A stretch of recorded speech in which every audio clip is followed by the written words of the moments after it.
El Saló de l'Ensenyament ha tornat al recinte de Montjuïc després de 2 anys d'aturada per la pandèmia amb una molt bona afluència de públic. En aquesta edició hi ha guanyat protagonisme els estudis de règim especial, que any rere any amplien oferta i guanyen popularitat. A través dels seus experts, el Departament d'Educació ha acostat l'oferta adreçada als alumnes que finalitzen els seus estudis d'ESO i de batxillerat.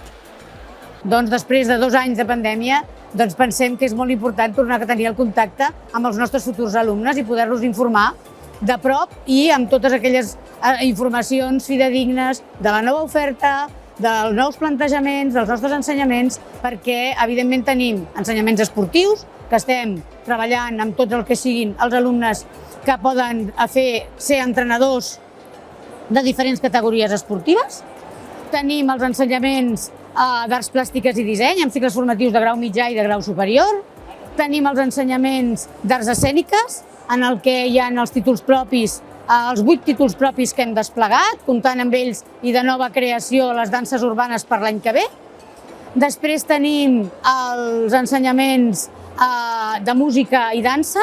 En aquest sentit, tenim el grau professional de música i el grau professional de dansa com a reglats, però també informem de l'oferta no reglada, perquè entenem que és una oferta que molts alumnes poden acollir-s'hi ja des de ben petits.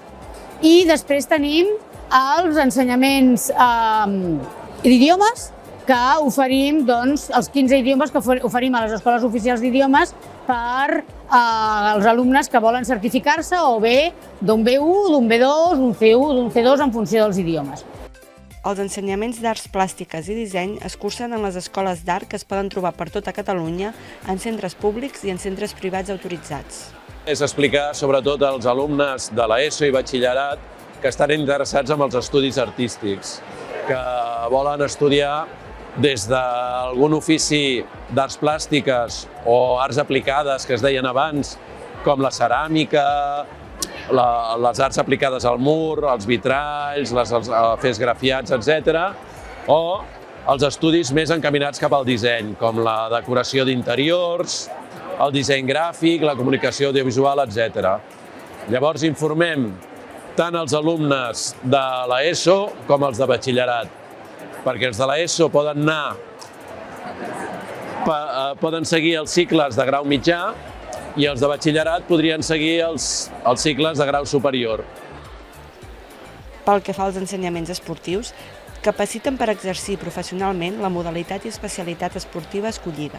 Per fer visibles aquests ensenyaments per tota la població, sobretot pel jovent que està interessat en l'esport i que vol professionalitzar-se al respecte, perquè aquests ensenyaments són específics per ser tècnica esportiva en una determinada especialitat, és a dir, per ser entrenador d'alguna de les especialitats que estan regulades per Real Decret. He vingut a buscar una mica d'informació sobre alguns instituts per fer un grau d'esport, perquè un dels esports que més m'agraden és el futbol i m'agradaria dedicar-me a ser entrenadora o alguna cosa d'això. Perquè com porto molt de temps fent aquest esport, doncs per saber una mica més si puc accedir a fer algun grau, batxillerat, alguna cosa relacionada amb aquest esport, ja que a mi el boxeig m'ha ajudat molt i jo continuaré fent aquest esport i no sé, crec que puc arribar a ser alguna cosa més del que estic fent. En el cas dels ensenyaments d'arts escèniques, música i dansa, capaciten per la incorporació al mercat laboral en una professió concreta. Diguéssim, informar a tots aquells nois i noies que s'interessin pel tema de les arts escèniques sobre, especialment, els títols propis de la Generalitat, que són uns títols de recent creació, van començar a aparèixer, de fet, el 2015, i cobreixen el buit que tenim amb titulacions d'arts escèniques en l'àmbit professionalitzador del que serien els títols estatals.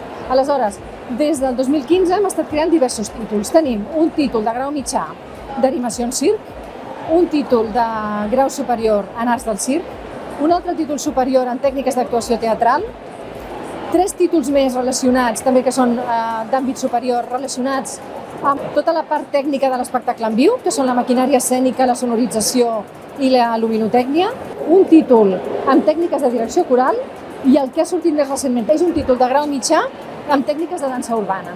És a dir, que amb aquests títols propis d'arts escèniques estem cobrint tot un àmbit que la ciutadania repetidament aquí en el Saló, quan hem vingut, ens ha dit si hi havia titulacions corresponents i hem anat donant sortida, ni que sigui en l'àmbit català, en l'àmbit autonòmic, hem anat donant sortida a totes aquestes peticions. I la veritat és que en aquests moments tenim pocs centres que els imparteixen, però a poc, tant l'àmbit privat com l'àmbit públic es van interessant a fer aquesta oferta al llarg del territori. El cert és que el Saló d'Ensenyament ha demostrat que els estudis de règim especial van guanyar en popularitat. Tenir l'oportunitat d'explicar aquí aquests ensenyaments, quan són normalment força desconeguts, però tot i que van guanyant cada vegada més alumnes. Per què? Perquè cada vegada l'alumne sap molt millor el que vol o informem potser millor i també ve a buscar-nos per identificar allò que vol fer. Ens estem fent un lloc i fer un lloc costa, però tenir també l'estant i l'oportunitat de tenir el saló per poder-nos explicar és fantàstic. Al Saló de l'Ensenyament també hi ha estat present l'oferta dels graus en ensenyaments artístics superiors. Hi ha participat l'Escola Superior de Disseny i d'Arts Plàstiques de Catalunya, l'Escola Superior de Música de Catalunya i l'Escola Superior de Conservació i Restauració de Béns Culturals de Catalunya. És un marc que és molt jove, que es va desenvolupar amb l'Espai Europeu d'Educació Superior a partir de l'any 2010, quan s'implanta l'Espai Europeu d'Educació Superior a tot l'estat espanyol i, òbviament, a Catalunya.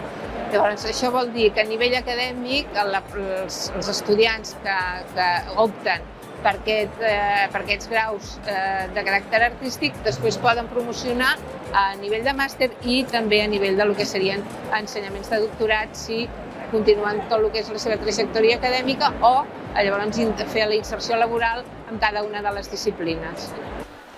L'Escola Superior de Disseny i d'Arts Plàstiques de Catalunya ofereix 4 especialitats: disseny gràfic, disseny d'interiors, disseny de productes i disseny de moda. Pel que fa a l'Escola Superior de Conservació i Restauració de Béns Culturals de Catalunya, se subdivideix en els àmbits patrimoni, tèxtil i paper. Per la seva part, l'Escola Superior de Música de Catalunya ofereix les especialitats en direcció, composició, interpretació, musicologia, pedagogia, producció i gestió i sonologia. També dintre d'aquest entorn hi ha l'Institut del Teatre, que ofereix graus d'art dramàtic i de dansa, tot el que seria la part escènica, i també participen d'aquest entorn tota una sèrie d'escoles i centres privats que algun d'ells ofereix disseny, altres ofereixen art dramàtic i altres ofereixen música.